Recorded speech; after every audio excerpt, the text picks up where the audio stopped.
Hi friends, ನಮಸ್ತೆ. ಇವತ್ತು ಮೇಕೆ ಕಾಲಿನ ಸೂಪ್ ಮಾಡ್ತಾ ಇದ್ದೀನಿ. ಇದು ಈಸಿಯಾಗಿ ಮನೆಯಲ್ಲೇ ಹೇಗೆ ಮಾಡ್ಕೊಳ್ಳೋದು, ಟೇಸ್ಟಿಯಾಗಿ ಮಾಡ್ಕೊಳ್ಳೋದು ನೋಡೋಣ. ಮೊದಲಿಗೆ ನಾನು ಒಂದು ಮೇಕೆ ಕಾಲು ತೊಗೊಂಡಿದ್ದೀನಿ.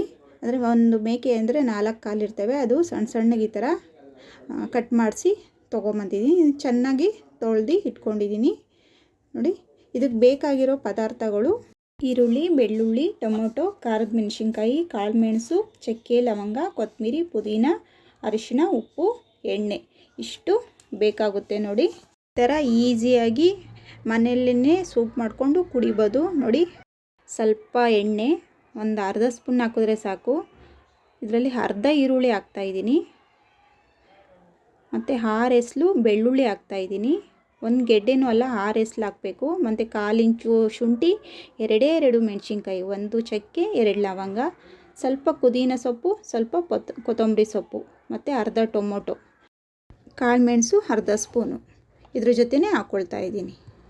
ಮೀಡಿಯಮ್ ಫ್ಲೇಮಲ್ಲೇ 2 ನಿಮಿಷದ ಕಾಲ ಫ್ರೈ ಮಾಡ್ಕೊಳ್ಬೇಕಾಗುತ್ತೆ. ಮತ್ತು ಈ ಥರ ಹುರಿದು ಮಾಡೋದ್ರಿಂದ ಒಳ್ಳೆ ಟೇಸ್ಟ್ ಬರುತ್ತೆ ಕಾಲು ಸೂಪು. ಮೂಳೆಯಲ್ಲಿ, ಬೋನಲ್ಲಿ ಯಾವಾಗಲೂ ಎನಿ ಟೈಮ್ ನೋವು ಬರ್ತಾ ಇರುತ್ತಲ್ವ, ಅಂಥವ್ರಿಗೆ ಇದು ತುಂಬ ಉಪಯುಕ್ತವಾದ ಒಂದು ಔಷಧಿ ಅಂತಲೇ ಹೇಳ್ಬೋದು. ಮತ್ತು ಇದು ಕೆಮ್ಮು, ನೆಗಡಿ, ಜ್ವರ ಆ ಥರ ಬಂದಿದ್ದಾಗ ಈ ಥರ ಸೂಪ್ ಮಾಡ್ಕೊಂಡು ಕುಡಿದ್ರೆ ತುಂಬ ಒಳ್ಳೆಯದು. ಇಷ್ಟು ಹುರ್ಕೊಂಡ್ರೆ ಸಾಕು. ಇದು ಆರಕ್ಕೆ ಬಿಡೋಣ. ಇವಾಗ ಆರಿದ್ಮೇಲೆ ಮಿಕ್ಸಿಗೆ ಹಾಕ್ಕೊಂಡು ನುಣ್ಣಗೆ ರುಬ್ಕೊಬೇಕಾಗುತ್ತೆ. ಇದ್ರ ಜೊತೆ 1 ಸ್ಪೂನ್ ಧನಿಯಾ ಪುಡಿನೂ ಸೇರಿಸ್ಕೊತಾ ಇದ್ದೀನಿ. ಇದ್ರ ಜೊತೆನೇ ಅರ್ಧ ಸ್ಪೂನು ಅರಿಶಿನ ಪುಡಿನೂ ಹಾಕ್ಕೊಳ್ತಾ ಇದ್ದೀನಿ. ಇದನ್ನು ಸ್ವಲ್ಪ ನೀರು ಹಾಕ್ಕೊಂಡು ನುಣ್ಣಗೆ ರುಬ್ಕೊಂಬರಬೇಕು. ನೋಡಿ, ಇಷ್ಟು ನುಣ್ಣಗಾದರೆ ಸಾಕು. ಮತ್ತು ಕುಕ್ಕರ್ಗೆ 1 ಸ್ಪೂನ್ ಎಣ್ಣೆ, ಅರ್ಧ ಈರುಳ್ಳಿ, ಅದನ್ನು ಸ್ವಲ್ಪ ಹುರ್ಕೊಬೇಕಾಗುತ್ತೆ. ಇದ್ರ ಜೊತೆನೇ ಮೇಕೆ ಕಾಲು ಇದ್ರ ಜೊತೆನೇ ಹಾಕ್ಕೊಂಡು ಹುರ್ಕೊಬೇಕಾಗುತ್ತೆ. ನೋಡಿ, ಈ ಥರನೇ ಮೇಕೆ ಕಾಲು ಇದ್ರ ಜೊತೆನೇ ಸೇರಿಸ್ಕೊಳ್ತಾ ಇದ್ದೀನಿ. ಇದನ್ನು ಸ್ವಲ್ಪ ಎಣ್ಣೆಯಲ್ಲಿ ಹುರ್ಕೊಬೇಕಾಗುತ್ತೆ. ರುಚಿಗೆ ತಕ್ಕಷ್ಟು ಉಪ್ಪು ಇವಾಗೆ ಹಾಕ್ಕೊಳ್ತಾ ಇದ್ದೀನಿ.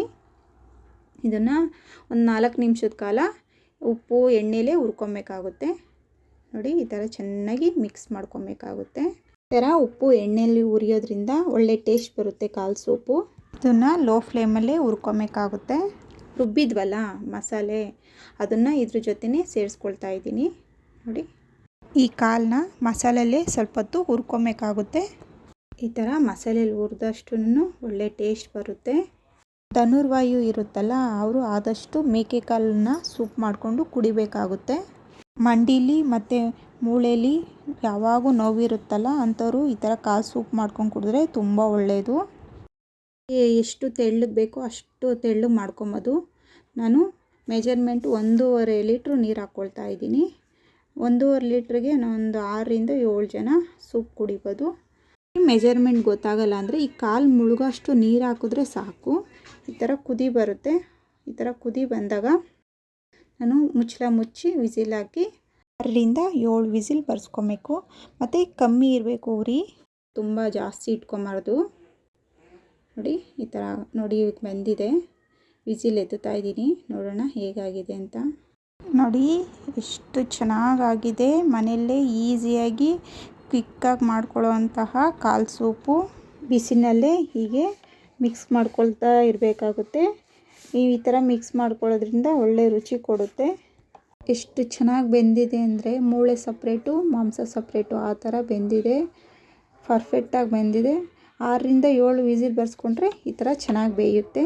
ಮತ್ತು ಈ ಸೂಪನ್ನ ಬಾಣಂತಿರಿಗೂ ಕೊಡ್ಬೋದು. ಏಕೆಂದರೆ ಎದೆ ಹಾಲು ಹೆಚ್ಚಾಗುತ್ತೆ. ವಾರಕ್ಕೆ 1 ಬಾರಿ ಆದರೂ ಈ ಥರ ಮಾಡಿಕೊಟ್ರೆ ತುಂಬ ಒಳ್ಳೆಯದು. ಮತ್ತು ಮೂಳೆ ನೋವು, ಮಂಡಿ ನೋವು ಅಂಥವರು ಯಾವಾಗಾದರೂ ತಿಂಗಳಿಗೆ 3 ಬಾರಿ ಆದರೂ ಈ ಥರ ಜ್ಯೂಸ್ ಮಾಡ್ಕೊಂಡು ಕುಡಿಯೋದ್ರಿಂದ ಮಂಡಿ ನೋವು ಬೇಗನೆ ನಿವಾರಣೆ ಆಗ್ತೈತೆ. ಕಾಲು ಸೂಪು ಮಕ್ಕಳಿಗೂ ತುಂಬ ಒಳ್ಳೆಯದು. ಮತ್ತು ಈ ಸೂಪ್ ಕುಡಿಬೇಕಾದ್ರೆ ಒಳ್ಳೆ ರುಚಿ ಕೊಡ್ತೈತೆ. ಅಷ್ಟೇ ಆರೋಗ್ಯಕ್ಕೂ ಒಳ್ಳೆಯದು.